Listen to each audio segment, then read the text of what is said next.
आसिम साहब, कतर कलामी जिस की माजरत, चूंकि अब जैसे जैसे इस हवाले से खबर की मजीद डिटेल सामने आ रही है, फिर आपसे दोबारा गुफ्तगू इस सिलसिले को आगे बढ़ाते हैं। भारतीय फजाइया ने भी हादसे में पायलट की हलाकत की तस्दीक कर दी है। भारतीय मीडिया भी ये रिपोर्ट कर रहा है दुबई एयर शो में भारतीय घमंड और दिफाई तैयारियां जमीन बोस हो गई हैं। भारतीय फजाइया को आलमी सतह पर एक और सुबकी का सामना करना पड़ा है। दुबई एयर शो में भारतीय तैयारा गिरकर तबाह हुआ है और भारतीय मीडिया खुद ये रिपोर्ट कर रहा है कि इस हादसे में पायलट की हलाकत की तस्दीक कर रहा है। भारतीय मीडिया भी, पहले गैर मुल्की मीडिया की जानिब से रिपोर्ट किया जा रहा था कि मुमकिन तौर पर पायलट की खदशा था कि वो अंदर मौजूद है, और भारतीय फजाइया ने हादसे में पायलट की हलाकत की अब तस्दीक कर दी है। आसिम सुलेमान साहब की जानिब एक बार फिर आते हैं, और जैसे कि आसिम सुलेमान साहब भी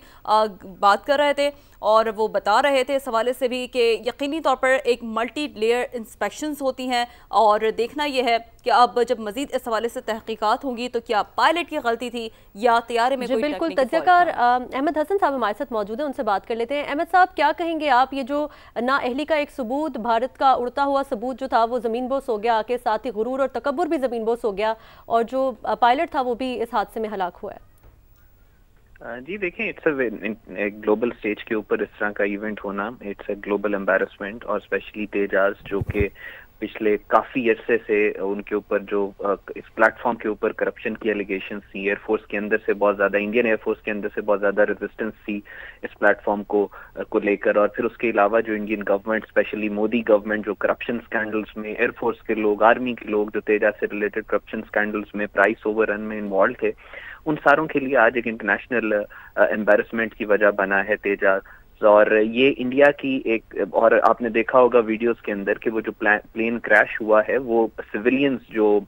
पार्टिसिपेंट्स से जो देख रहे थे इस एयर शो को, उनसे ज्यादा फासले पर नहीं है। तो ये एक इंटरनेशनली भी इट्स अ रेड फ्लैग कि इंडिया के जो प्लेन्स हैं जिनको ऑलरेडी करप्शन के ऊपर, टेक्निकल फ्लॉस के ऊपर, जिनके ऊपर इतना ज्यादा